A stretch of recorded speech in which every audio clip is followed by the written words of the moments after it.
Você conhece o exercício passivo? Nesse vídeo eu vou falar sobre o que é esse tipo de exercício terapêutico, a sua definição, as suas indicações, os seus objetivos principais, alguns aspectos práticos e o que a gente não pode esperar do exercício passivo.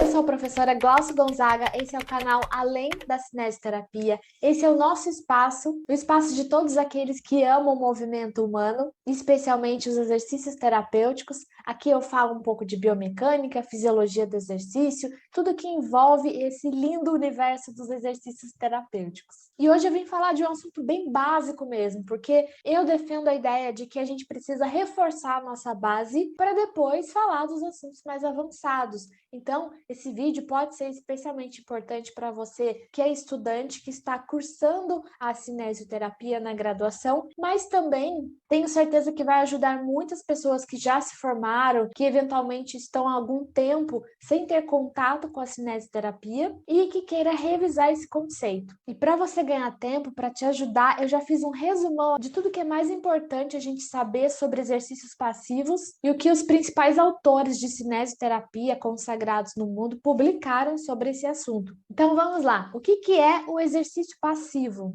O exercício passivo também pode ser chamado por alguns autores como exercício de amplitude de movimento passiva. Ele é definido como o movimento de um segmento corporal que acontece dentro de uma amplitude de movimento livre, sem nenhuma ativação muscular. Movimento produzido totalmente por uma força externa. E quando a gente fala que força externa, pode ser um dispositivo, pode ser uma outra pessoa, que eventualmente pode ser ou fisioterapeuta, pode ser a própria força da gravidade, ou ainda pode ser uma outra parte do corpo da própria pessoa. Então, por exemplo, se ela não consegue fazer o movimento no antebraço esquerdo, ela tem movimento ativo livre desse braço direito, ela faz o exercício passivo naquele segmento. Então, é uma possibilidade. Quando a gente fala de dispositivos, a gente tem uma infinidade. Podem ser polias, pode ser aparelhos de movimentação passiva, contínua, pode ser até um objeto doméstico. Então, você está atendendo um paciente a domicílio, você não tem todo esse aparato, tudo bem. Você pode usar uma toalha, você pode usar uma cinta, um elástico ou uma cadeira como recursos que vão te ajudar a realizar esse exercício terapêutico no seu paciente. O único cuidado que a gente tem que ter quando a gente usa esses dispositivos é ficar atento para observar se o paciente não está fazendo compensações com o seu uso.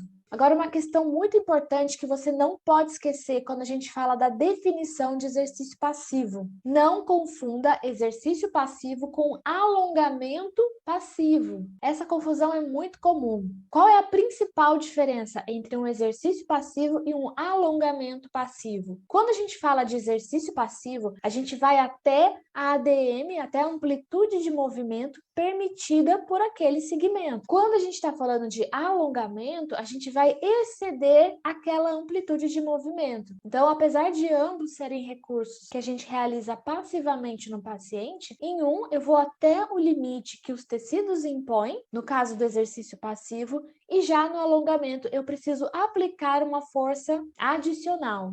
A gente vai ter vídeo aqui só falando sobre alongamento, alongamento passivo, e lá a gente vai se aprofundar mais nessas questões do alongamento. Então grava isso, exercício passivo não é a mesma coisa que alongamento passivo, combinado? E quais são as indicações para o exercício passivo? Quando que pode ser interessante aplicar esse recurso terapêutico em nosso paciente? Aí nós vamos ter várias indicações. Então a primeira delas, quando o movimento ativo pode causar algum tipo de prejuízo ou dano para esse paciente.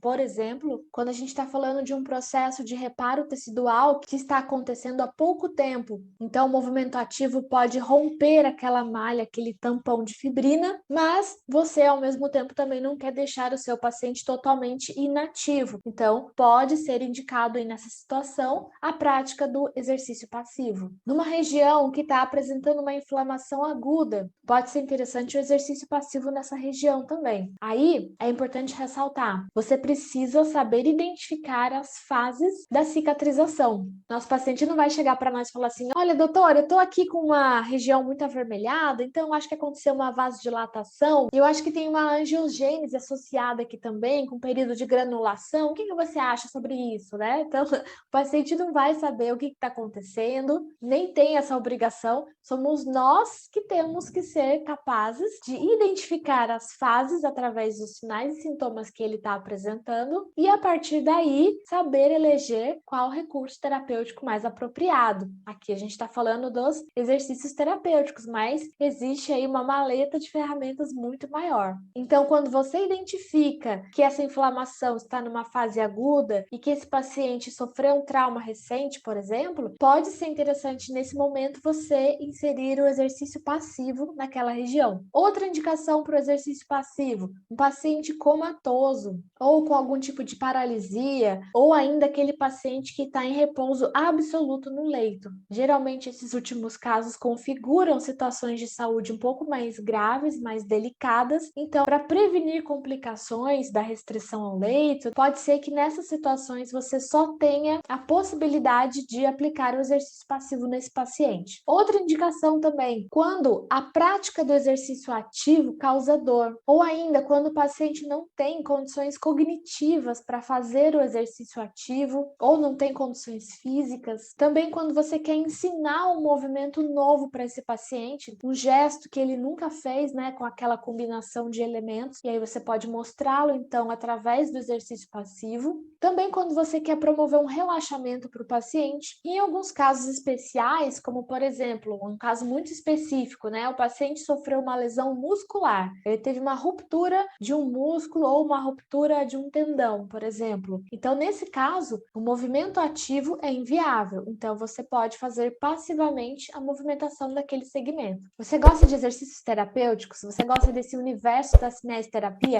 Então, já se inscreve no canal, já dá um like se esse vídeo está sendo útil para você. Aqui tem muito material que vai te ajudar nos seus estudos, na sua atualização e para você rever conceitos importantes de cinesioterapia também. Bom, vamos lá agora para os objetivos do exercício passivo. Os objetivos podem variar bastante de acordo com o contexto terapêutico no qual a gente se encontra, mas de maneira geral, os exercícios passivos podem ser feitos com o objetivo de evitar a rigidez dos tecidos moles, manter a elasticidade mecânica daquele músculo, prevenir o encurtamento adaptativo. O exercício passivo também pode ser interessante para diminuir a dor. Ele também pode ser aplicado com o objetivo de otimizar a dinâmica vascular. Ele não vai otimizar tão bem quanto os exercícios ativos, mas se você não tem a possibilidade de fazer os exercícios ativos, os passivos, num grau menor, também são capazes de ativar a circulação. E também o objetivo de melhorar a difusão do líquido sinovial, ou seja,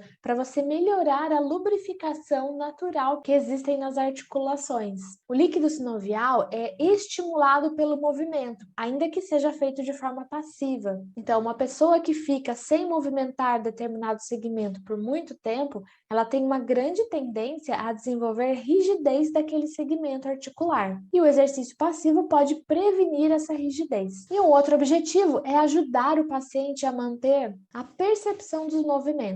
Consequentemente, o exercício passivo também pode ser feito com o objetivo de restaurar a amplitude de movimento. Como ele vai combater, prevenir a rigidez, como ele melhora a elasticidade e o status desses tecidos, então ele também vai ser um componente que ajuda a melhorar, a aumentar essa amplitude de movimento daquela região afetada. Consequentemente também, ele pode auxiliar na restauração da força muscular.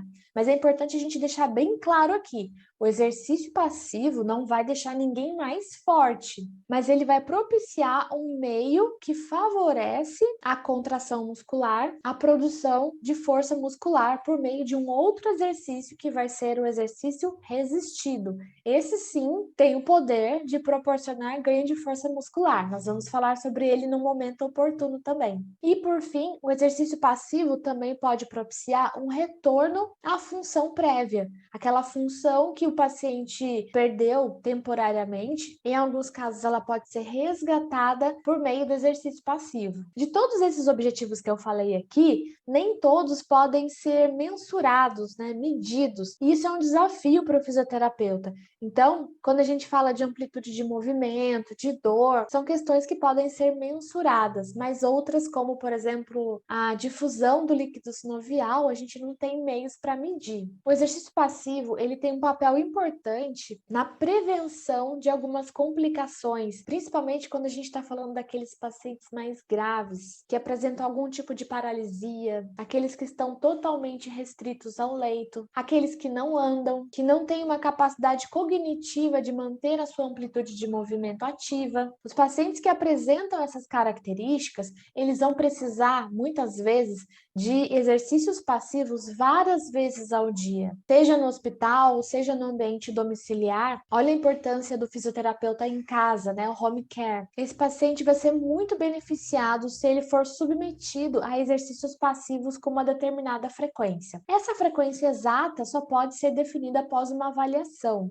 Mas, se a gente comparar um paciente nesse estado com outros que sofreram lesões menos graves, geralmente esses primeiros vão precisar da prática do exercício passivo numa frequência maior. A gente também pode usar o exercício passivo para preparar o paciente para receber um alongamento, por exemplo. Eu acho que é daí que vem a confusão, né, do exercício passivo com alongamento passivo. E a gente ainda pode usar essa modalidade para avaliar a amplitude de movimento do nosso paciente, para verificar a estabilidade articular e para conhecer a elasticidade daqueles tecidos envolvidos. Eu queria fazer aqui também algumas considerações sobre a prática do exercício passivo. Eu não posso ensinar aqui nesse vídeo aberto como fazer o exercício passivo, até porque no Código de Ética do Fisioterapeuta, no artigo 30, diz o seguinte: o fisioterapeuta não pode ensinar procedimentos próprios da fisioterapia visando a formação profissional de outrem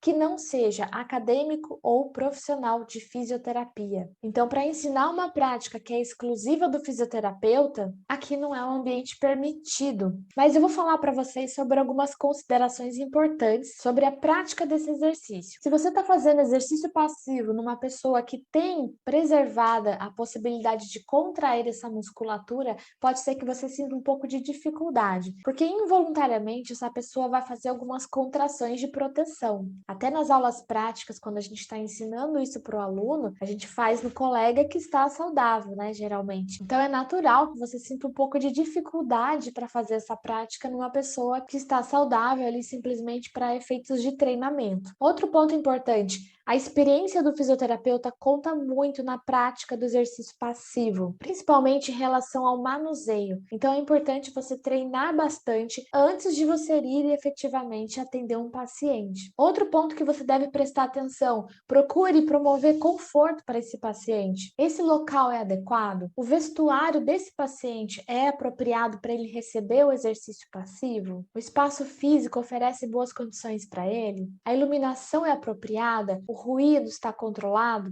São questões que vão proporcionar mais conforto para ele e para você também. Se o paciente estiver apreensivo, ele pode também fazer uma contração muscular de proteção. Quando que isso acontece bastante? Quando o paciente vai receber o exercício passivo numa região na qual ele tem capacidade de contração ativa, mas você optou pelo exercício passivo porque o ativo causaria dor. Então é muito importante você transmitir segurança para o paciente para que essa contração protetora não atrapalhe a sua execução. Outra consideração importante também: estabilize toda a região, todo o segmento que você vai fazer o exercício passivo. Visualize todo aquele trajeto que o membro vai percorrer, do início ao fim daquele exercício passivo. E aí você precisa considerar a condição específica daquele paciente que você está atendendo para verificar se você vai ter que oferecer mais ou menos estabilização. Tome cuidado para não fazer muita pressão naquele segmento segmento que você está fazendo o exercício.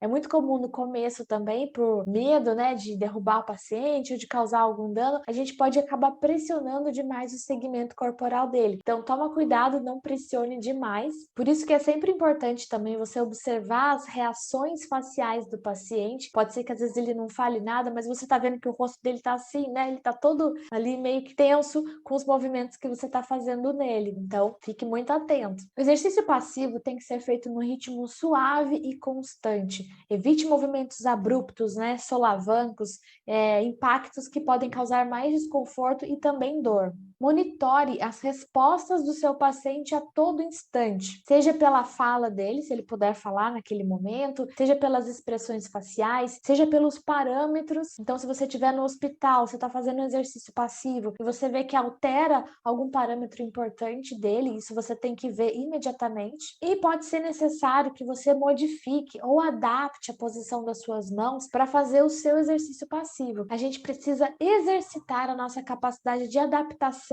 para cada caso em especial, respeitando os princípios do exercício passivo. Quantas vezes a gente deve repetir o exercício passivo no paciente? Vocês vão até ver livros que falam 3, 5, 8, 10 vezes. É até engraçado porque as pessoas gostam muito de número par. A maioria delas, vocês podem reparar, vão falar, façam 8 vezes, façam 10 vezes, é engraçado, mas não sei se tem alguma explicação para isso. Mas, na verdade, vai depender do objetivo do paciente. Vai depender do segmento corporal que você está fazendo o exercício. Imagina só, se a gente trabalhasse que nem um robozinho, né? Então, mandaram eu fazer, o livro falou que tem que fazer 8 vezes. Só que na quinta repetição, meu paciente já está ali se contorcendo de dor, já está todo tenso, não aguenta mais, está falando, pelo amor de Deus, para. Você fala, não, eu tenho que fazer até o 8º, porque foi assim que me ensinaram. Não faz o menor sentido, né? Então, o mais importante é você promover o resultado esperado no seu paciente, tomando cuidado para não promover um estresse excessivo naqueles segmentos corporais, um cuidado especial naqueles tecidos que estão sofrendo o processo de reparo tecidual, especialmente nas fases mais recentes, cuidado com aquele tampão de fibrina que ainda é muito frágil e pode se romper com movimentos mais bruscos. Uma cautela adicional a gente precisa ter nessas fases iniciais. E o exercício passivo, ele oferece todas essas vantagens para o paciente, mas eu preciso também conhecer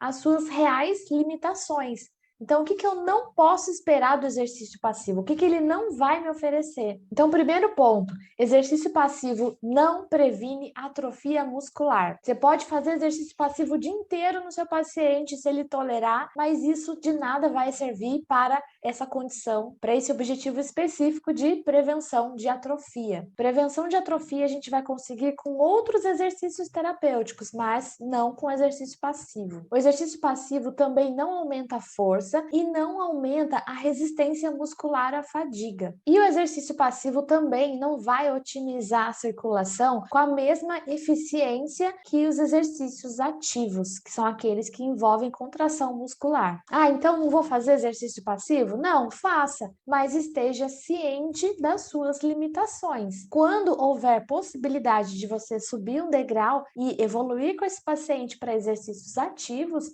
vai ser muito bom. Enquanto ele não tiver apto, não tiver condições para fazer o exercício ativo, você não vai deixá-lo totalmente parado. Nós temos várias justificativas, como eu coloquei aqui, para você fazer o exercício passivo nesse paciente. Nós temos exercícios passivos para a coluna, para membros superiores, para membros inferiores, e eles podem ser feitos de diferentes maneiras. Bom, espero que esse vídeo tenha te ajudado nos seus estudos. Se você quer estudar mais sobre esse assunto, eu vou deixar aqui na descrição duas referências muito atuais de autores que falam muito bem sobre o exercício passivo. Quando você estiver fazendo a busca, procure também por exercícios de amplitude de movimento passiva. Tem alguns autores que se referem a ele dessa maneira. Coloca aqui também nos comentários se você tem alguma sugestão de tema voltado à cinesioterapia para a gente falar aqui no canal. Um abraço, bons estudos e até a próxima!